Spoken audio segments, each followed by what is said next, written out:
All right, so once I get into ketosis, does fat start melting off my body?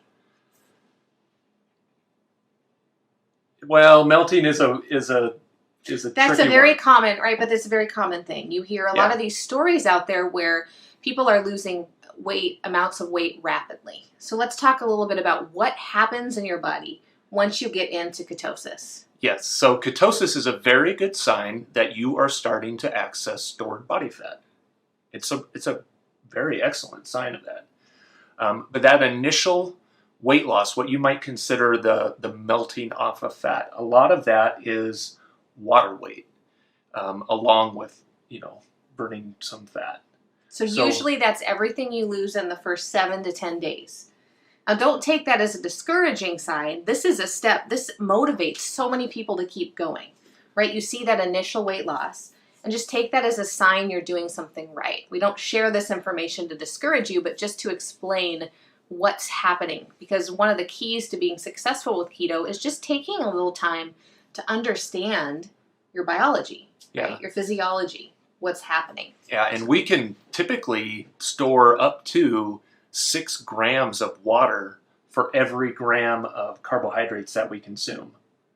So if you're on a standard American diet and you're consuming somewhere over 300 grams of carbohydrates a day, I mean, that's a lot of water to be storing.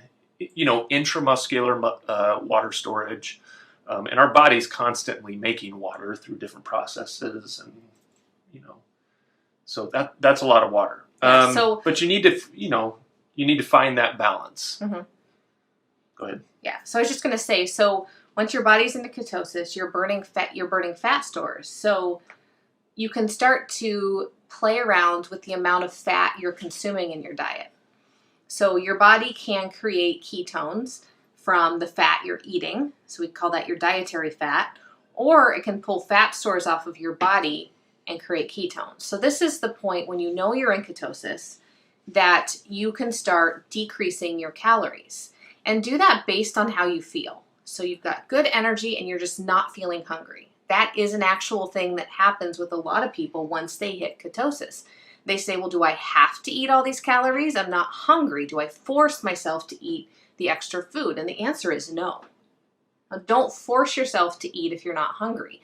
Listen to your body. And this is kind of the place where you start to learn those cues and those rhythms and kind of what's going on with your hunger. Yeah, and there's a lot of ways to structure your week or even your month around the amount of calories you eat. Like there's a method where you pulse your calories up and down. Like one day you eat less, and the next day you might eat a little bit more, and then the next day you eat a little bit less.